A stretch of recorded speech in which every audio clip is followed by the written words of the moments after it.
এগুলো বলে cover photo. Cover ফটোর মাপ আছে, কভার ফটো যে কোনো মাপে বানাইলে হয় না। কভার ফটোর নির্দিষ্টটা মাপ আছে, আর কভার ফটোর নির্দিষ্ট সাইজের মধ্যে বানাতে হয়, নাহলে এই যে কভারটা বানাইছে এইটাই আপনি এই যে কোডি ব্রাউন, এটা আপনাদের ফোনে নেট আছে কারণ? যদি থাকে তাহলে ওপেন করে দেখবেন যে ফোনে কিন্তু এই পুরোটুকু আসবে না, ফোনে আসবে দেখা গেছে এতটুকু, কাটা পড়ে যায়, কারণ এটা কম্পিউটারে এক সাইজ আসে। এটা কিভাবে আসে দেখেন, ইউটিউব থাম্বনেইল সাইজ বলে যদি আমরা সার্চ করে ইমেজে চলে যাব, যাওয়ার পরে দেখেন এখানে এই দেখেন এই একটা পেজ আছে, এটা আমি আপনাদের ডাউনলোড করে দিই।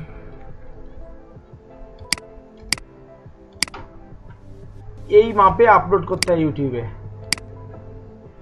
এই পেজটার মাপে। এই যে 1400 বাই 1400 না 2500 হবে রেজুলেশন। এই যে এইটা হচ্ছে ইউটিউব থাম্বনেইলের, এইটা এই সাইজের, এই পেজের সাইজ বাদে যদি আপনি মানে করেন তাহলে আপনাকে আর ইউটিউব বলবে যে সাইজ ছোট। দেখেন আমাদের কিন্তু ইউটিউব থাম্বনেইলে লাগবে শুধু এতটুকু, তাই না? আমরা দেখতে পাচ্ছি, কিন্তু এত বড় কেন? কারণ হচ্ছে অনেক ইউটিউবে টিভিতে দেখে, সেই ক্ষেত্রে ইউটিউব থাম্বনেইলগুলো অনেক সময় বড় আসে। তো এই দেখেন টোটাল ইউটিউব থাম্বনেইলের সাইজটা নিতে হবে আপনার 2560 1440। এটা হচ্ছে ইউটিউব পেজের মাপ। এটাকে ডিলিট করে দিই, ফাইল থেকে নিউ একটা পেজ নিই। 2560 আর 1440, এটা হচ্ছে ইউটিউব থাম্বনেইলের মাপ, ঠিক আছে? ওকে, এটা হচ্ছে ইউটিউব থাম্বনেইলের পেজের মাপ। এবার এর ভিতরে আমাদের কাজ করতে হবে 2560 বাই 423, বুঝা গেছে? তো আমরা যে কাজটা করবো, আমরা এত ঝামেলায় যাব না, আমরা সরাসরি যে কাজটা করবো, আমরা এরকম একটা পেজ ডাউনলোড করে রাখবো আমাদের কাছে। আমরা এই পেজটাকে টান দিয়ে ওপেন করব, করে এখানে নেব, নিয়ে আমরা জাস্ট কন্ট্রোল আর এর রুলার নিয়ে আসবো, এসে এই যে দাগটা,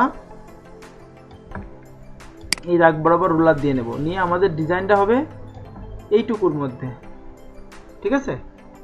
এখন দেখেন ডিজাইন এইটুকুর মধ্যে হলেও দেখেন এখানে desktop minimum and mobile size, হ্যাঁ, মানে এইখান থেকে এই কালার থেকে এই কালার পর্যন্ত এইটুকু হচ্ছে ডেস্কটপ মিনিমাম অ্যান্ড মোবাইল মাপ। এইটা হচ্ছে ট্যাবলেটে এই পর্যন্ত দেখাবে, হ্যাঁ, আর ডেস্কটপের ম্যাক্সিমাম মাপ হচ্ছে এই পর্যন্ত। মানে আমরা এখন দেখতেছি হচ্ছে এই ডেস্কটপের ম্যাক্সিমাম মাপ, যখন ট্যাবলেটে হবে তখন এইটুকু। তাহলে এখন যদি আপনি চিন্তা করেন, আপনি একটা ডিজাইন করলেন, সেই ডিজাইনে কিছু কথা এই জায়গায় লিখলেন, এরকম জায়গায়, তাহলে কিন্তু ট্যাবলেটে যখন ওপেন করবে তখন ওইটুকু কেটে যাবে, বাকিটুকু, বুঝা গেছে? এবার আবার মোবাইলে যখন ওপেন করলেন তখন দেখা গেছে এরকমভাবে লিখলেন, সাপোজ ধরেন আপনি লিখলেন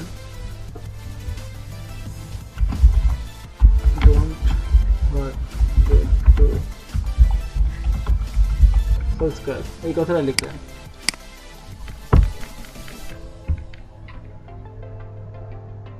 এক মিনিট, হ্যালো, এই লোকটার এটাকে যদি আমরা স্ক্রিনশট দিই, ধরেন স্ক্রিনশটের জন্য কি স্ন্যাপ, তাই তো? স্ন্যাপ টুল কই, স্ন্যাপ চলে গেছে, এই যে স্ন্যাপ।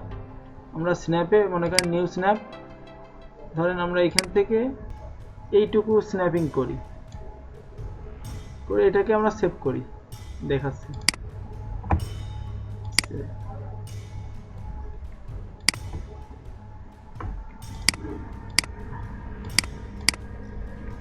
এই যে এইটাকে আমরা ড্র্যাগ করে এখানে নিয়ে যাই, দেখেন এটা যদি আমরা বড় করি, এই মাপে করি, এই দেখেন, এই যদি হয় ওর কভার ফটো, আমরা ডাকটা টেনে দেখাই যে এইটা মনে করেন মোবাইল, এইটুকু হচ্ছে মোবাইল ফ্রেম, এইটুকু হচ্ছে ট্যাবলেট ফ্রেম।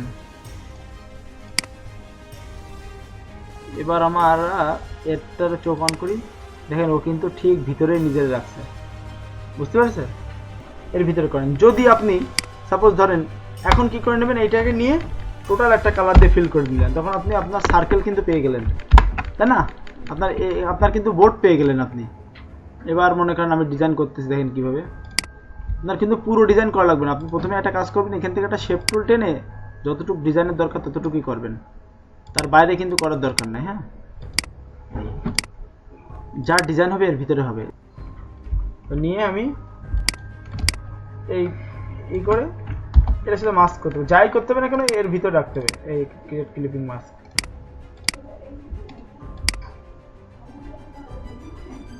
ওকে, টান দিয়ে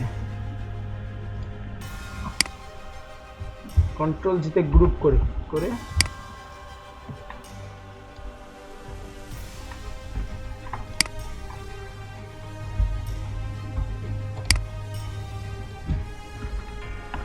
সবসময় এইটুকুকে মার্কস করে রাখবেন, না হলে গ্রুপটাকে মার্কস করে দিলাম, ঠিক আছে। আর নিচে বাড়তি থাকলে ও কিন্তু টিভিতে আসবে ওরকম, ওই নিচের অংশ, তাতে এরকম থাকলেও সমস্যা নাই, ঠিক আছে, মানে ফিনিশিং আছে ব্যাপারটা। এবার মনে করেন যে এখান থেকে লাইট আসবে উপর থেকে, ডার্ক সার্কেল এই দুটো নিয়ে যায়, এইগুলো সব একসাথে নিয়ে যায়, মানে এরকম আপনার ধরেন বানায় যদি থাকে তাহলে তার কোনো কথা নাই, আপনি ইফেক্ট অ্যাপ্লাই করতে পারতেছেন। কন্ট্রোল টি,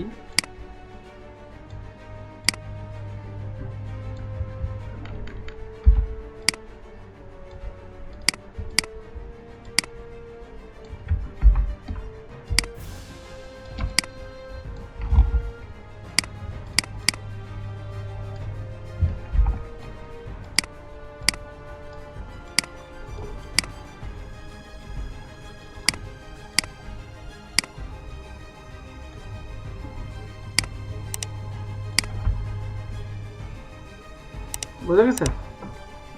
কন্ট্রোল এইসে হাইট দিলে এটা হবে রে, ডিজাইন তো হলো, কোনো ব্যাপার না। এবার এটাকে আমি একবারে নিয়ে যাই, এই লাইটটাকেও নিয়ে যাই, এটাকেও নিয়ে যাই, এই দুইটাকে নিয়ে যাই টান দিয়ে,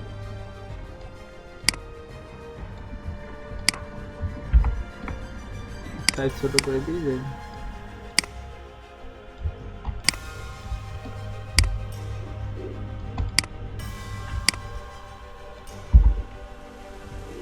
এটাকেও ধরেন মার্কস করতে হবে, মানে জিনিসগুলো যাই থাকুক না কেন সব মনে করেন মার্কস করে রাখবেন, তাহলে আর ঝামেলা হবে না।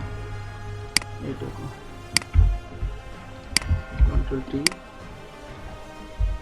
যদি বড় লাগে আলো, যদি বড় লাগে সো আলো বড় নিলেন, কিন্তু সেটাকে মার্কস করে দেবেন অবশ্যই, তাহলে আর বাইরে মনে করেন যে কোনো প্রভাব থাকবে না, ওর ওইটুকের মধ্যেই সব প্রভাব, বুঝতে পারছেন।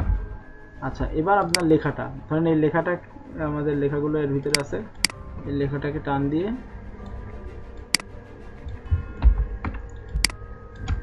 যদি মেলা ছোট মনে হয় তাহলে এরকম সাইডে দিলাম, এই সাইডে দিলাম, আর এই গ্রুপ করে এই ক্যারেক্টারগুলোরে এই টান দিয়ে এরকম সাইডে নিয়ে গেলাম, ঠিক আছে। তখন যদি দরকার হয় আপনার ব্যাকগ্রাউন্ডের সাইডে সরানোর, তো ব্যাকগ্রাউন্ডের সাইডে সরাই নিয়ে গেলেন, সমস্যা নেই, পরে ব্যাকগ্রাউন্ড বড় করতেছে। এই যে এবার ব্যাকগ্রাউন্ডটা দেখা গেছে, দেখেন ব্যাকগ্রাউন্ডটা এই পাশ থেকে কিন্তু ফাঁকা হয়ে গেছে একটা, তাই না। তো এই ব্যাকগ্রাউন্ডের আরেকটা ডুপ্লিকেট করবো, কন্ট্রোল জে, এটা মার্কস করে দিই, করে এই নিচেরটাতে ধরে টান দিয়ে এদিকে বাড়াই দিলাম, এই যে দিয়ে এই জায়গা থেকে এই ব্যাকগ্রাউন্ডটা হালকা সব ইরেজার দিয়ে মুছে দিলাম, তাই তো মনে করেন যে আর ওইভাবে বোঝা যাচ্ছে না, ঠিক আছে। মেলা লাইট গ্যাপ গ্যাপ করতেছে, এটা দরকার নেই, এই লাইটটা ছোট করে দিই, বা এই লাইটটা আমি এরকম জায়গায় দিয়ে দিই।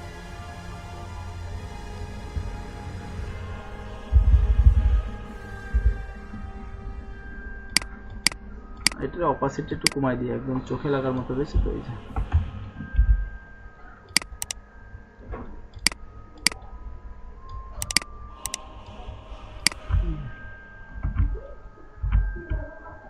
এবার কন্ট্রোল শিফট অল্টার ই, টোটাল দিয়ে একটা লেয়ার বানালাম, মানে সেই লেয়ারটাতে আবার এবার আপনি যে কোনো কালার যাই করেন সমস্যা নেই। এই যে ভিভেস 2, এখান থেকে আবার ওই ইফেক্টটা অ্যাপ্লাই করে দিলাম।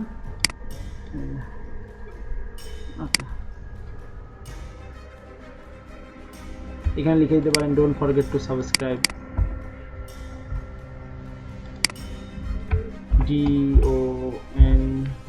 don't forget to সাবস্ক্রাইব লিখে এই লেখা টেখা যা আছে সব কিন্তু এইখানে মানে এই দাগের ভিতরেই থাকতে হবে, মোবাইলের দাগের ভিতরে, বুঝছেন, নাহলে কিন্তু ধরা খেয়ে যেতে হবে। ডোন্ট ফরগেট টু সাবস্ক্রাইব উপরেও দিতে পারি, যে কোনো জায়গায় দিতে পারি, কোনো সমস্যা নেই। এই জায়গায় দিই, এই জায়গায় আবার হচ্ছে চলে আসছে, তো এই লাইটটা আছে, লাইটের উপরে থাক, সমস্যা নেই। আর ছোটো করে দিই, নিচেটা দিতে পারি, শেপও দিয়ে দিতে পারি।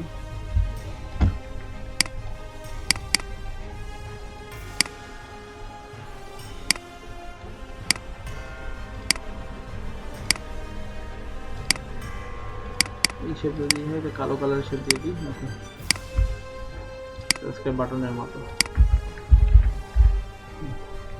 ক্লিয়ার? Control H hide. এইটাকে আপনি এখন ধরেন সেভ দেন। ব্যাকগ্রাউন্ড কালার যে কালার দিতেন, এটা কোনো ব্যাপার না, কিন্তু ব্যাকগ্রাউন্ড কালার নিয়ে আপনি আপনার মন মতো দিতেন। ব্যাকগ্রাউন্ডে যদি কোনো প্রিন্ট ও নকশা দিতে চাইতেন হতো, কোনো ব্যাপার না। জেপিজি ধরেন, জেপিজি দিয়ে ডেস্কটপ ইউটিউব সিওভি আর কভার, ইউটিউব কভার, এটা পিএসডি সেভ করে রাখেন। এটা আপলোড দিয়েছিলাম, এইখানে ধরেন আপলোড দেবো। কভার ফটো আপলোড দিতে গুগলে যে এই যে এখান থেকে এই যে ব্যানার ইমেজ চেঞ্জ ডেস্কটপ, এই যে ওপেন, দেখছেন? এই দেখেন অটোমেটিক কিন্তু ওর মতো সেট করে নিয়েছে, দেখছেন? এই গ্রিডটা, এই যে ভিজিবল আর ডেস্কটপ এই পাশে নিয়ে গেলে এই টিভিতে এই ডান দি পাবলিশ। কিন্তু আপনি যদি ছোট্ট একটু বানায়, সাপোজ ধরেন আপনার একটা জিনিস দেখায়, ধরেন আপনি মনে করেন যে এই সাইজটা যদি বানাতেন, শুধু ইমেজ থেকে ক্রপ লিখলেন,